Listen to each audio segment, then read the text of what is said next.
Assalamualaikum warahmatullahi wabarakatuh diucapkan kepada Ustazah Anis Hamizah dan rakan-rakan sekalian.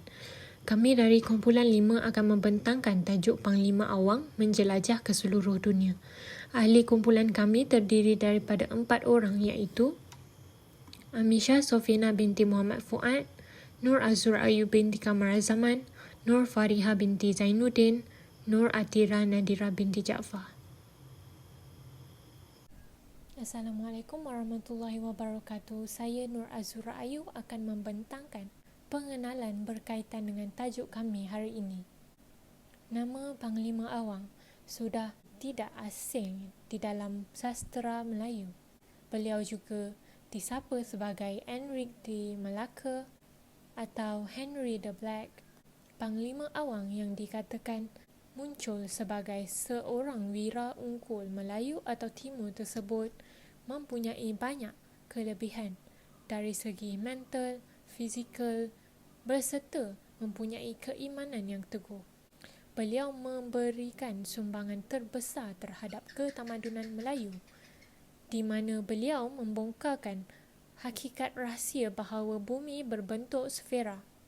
Kisah beliau ada diterbitkan dalam akhbar New Straits Times pada 22 Oktober 1955 yang bertajuk First Man to Sail Round the World was a Malay. Selain itu, kisah beliau juga ada diterbitkan dalam penulisan Harun Aminur Rashid di dalam buku Panglima Awang pada tahun 1958 yang mendapat tempat di hati orang Melayu. Beliau yang berketurunan Melayu itu turut serta dalam ekspedisi bersejarah Ferdinand Magellan untuk mengelilingi dunia sebagai orang suruhannya. Tatkala ada yang beranggapan bahawa Ferdinand Magellan merupakan orang yang pertama berlayar mengelilingi dunia, pandangan popular menyatakan sebaliknya, di mana pemuda yang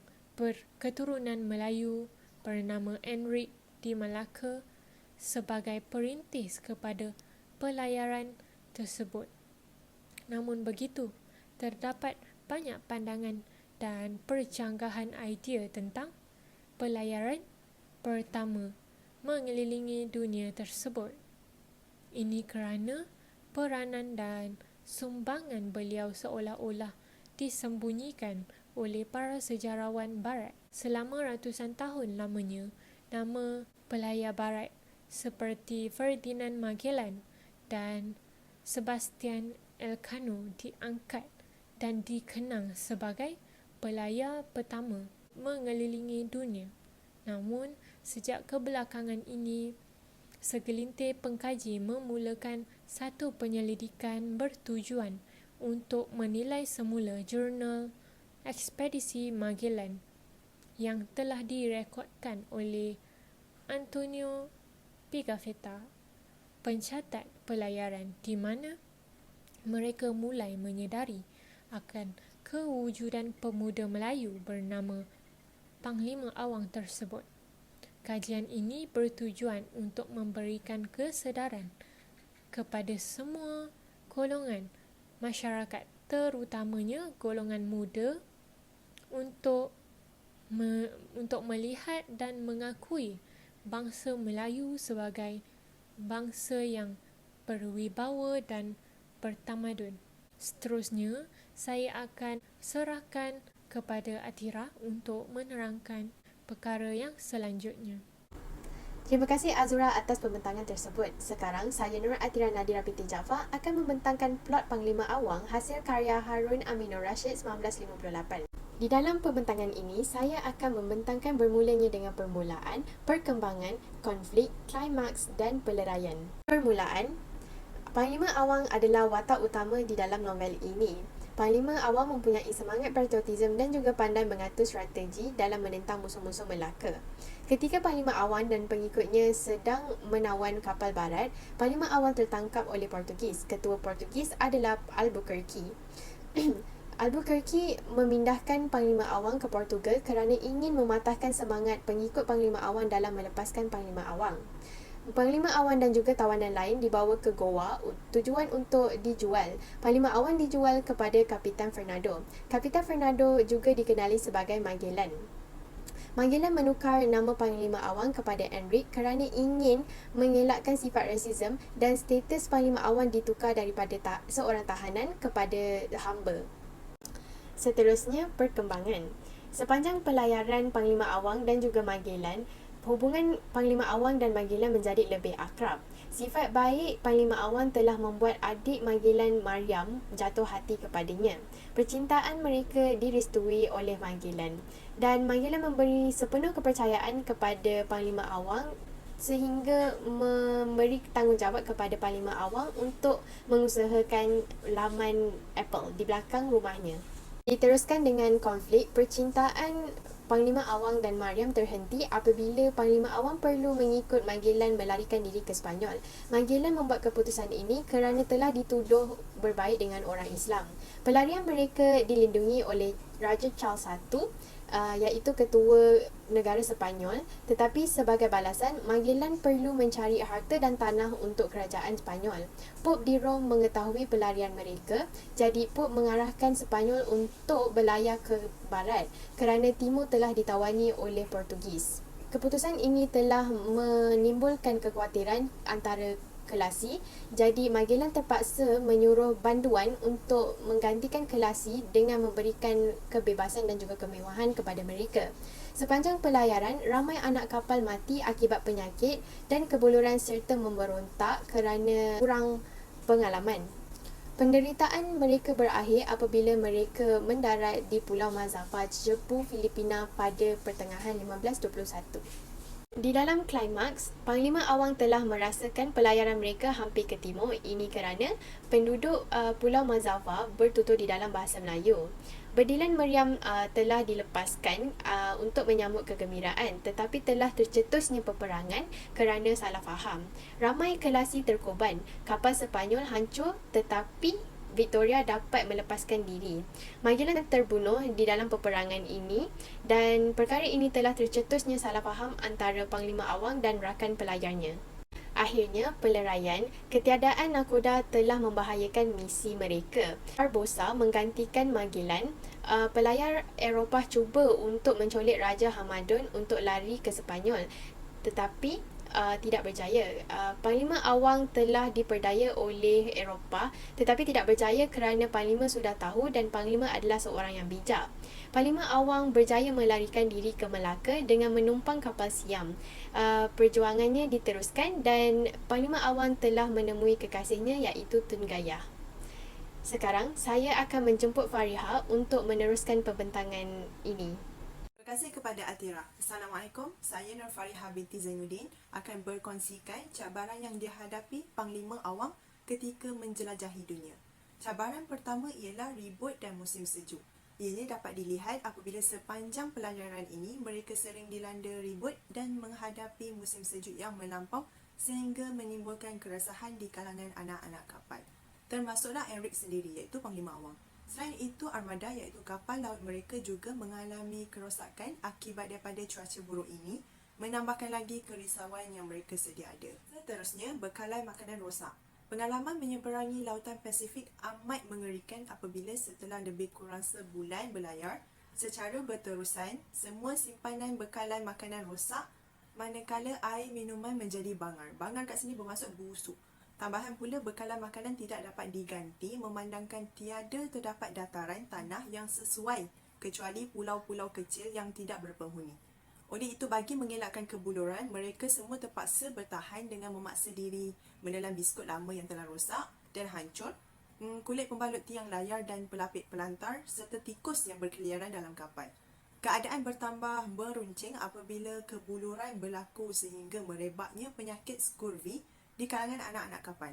Penyakit ini yang disebabkan oleh kekurangan vitamin C dalam badan, mangsa biasanya mengalami tanda-tanda yang jelas iaitu bintik-bintik kemerahan gelap pada kulit, gusi membengkak lalu menyebabkan ketanggalan gigi, pendarahan pada hidung, parutan lama terbuka semula, kehilangan kuku dan juga kerap membuang air besar.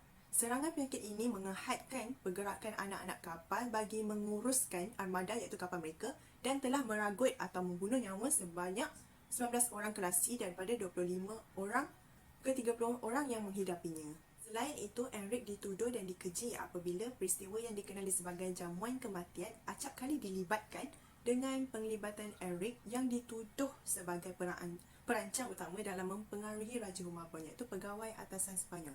Enric didakwa bertindak menentang rakan pelaut Sepanyolnya kerana kebencian dan kemarahannya terhadap Duarte Barbosa akibat satu pertengkaran sehingga maruahnya tercabar. Dalam pertengkaran itu, Enric telah mendapat kecederaan dan masih meratapi dan bersedih atas kematian tuannya. Telah dicerca dengan kata-kata yang kesat sehingga menyinggung perasaannya. Seterusnya, kapal hilang dapat dibuktikan apabila ketika Magellan bersama-sama Enric baru memulakan pelayaran mereka yang telah ditentang pada ketika itu memulakan perjalanan meninggalkan pelabuhan Seville menuju ke horizon barat telah menghadapi pelbagai masalah. Cabaran terakhir yang dihadapi oleh Panglima Awang ialah ia telah mendapat kecederaan yang parah apabila berlakunya pertempuran di Gebu, iaitu telah mendapat rawatan yang istimewa daripada tulangnya sendiri bernama Gaya sebelum menyambung semula perjalanannya kembali ke Tanah Melayu, seterusnya ke Sumatera.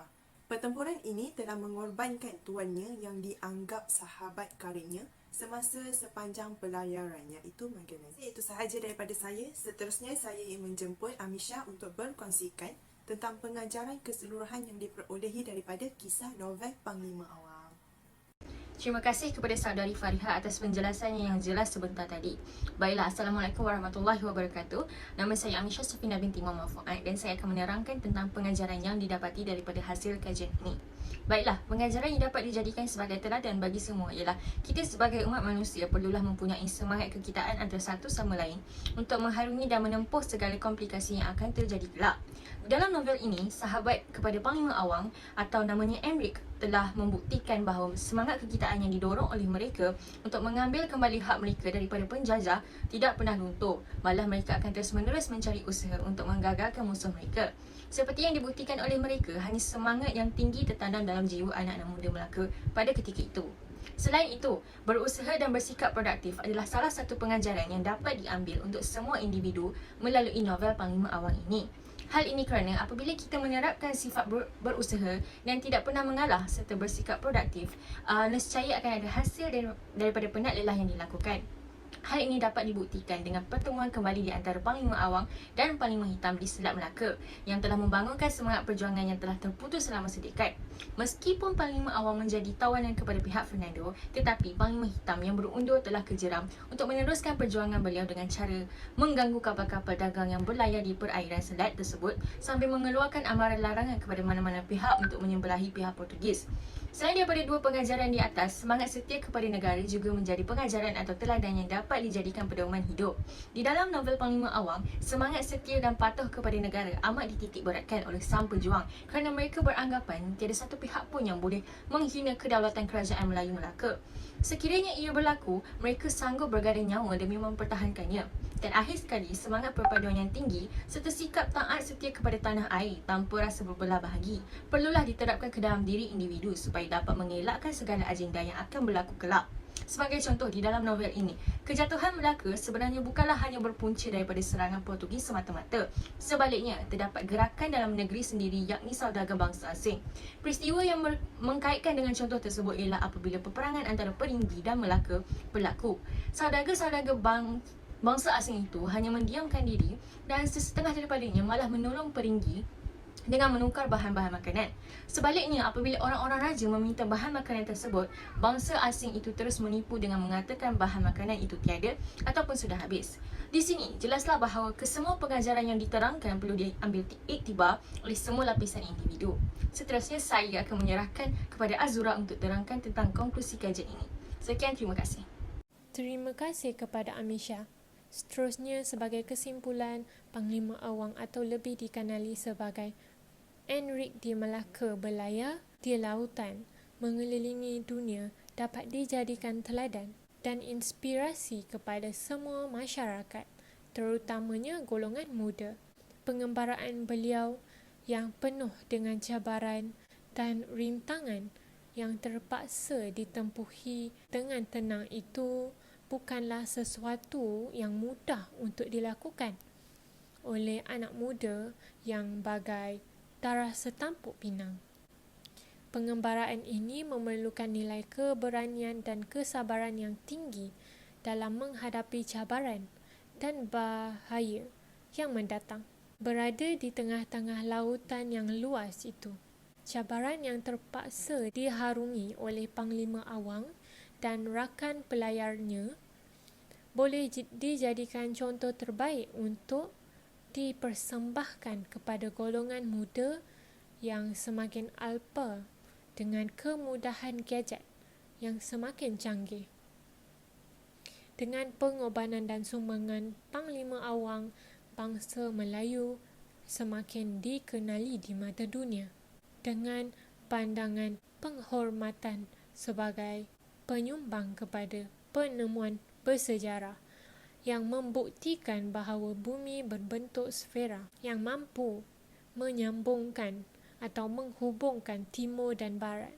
Magellan tidak lagi dianggap sebagai pelayar pertama merentasi bumi, tetapi Panglima Awang oleh kerana kesungguhannya untuk kembali semula ke titik permulaan pengembaraannya, iaitu di Asia Tenggara. Jelaslah di sini bahawa penglibatan Panglima Awang dalam ekspedisi tersebut bukan sahaja mengangkat martabat bangsanya, tetapi untuk memberikan kesedaran kepada semua bahawa Melayu adalah bangsa yang bertamadun. Sekian itu sahaja dari kami. Terima kasih.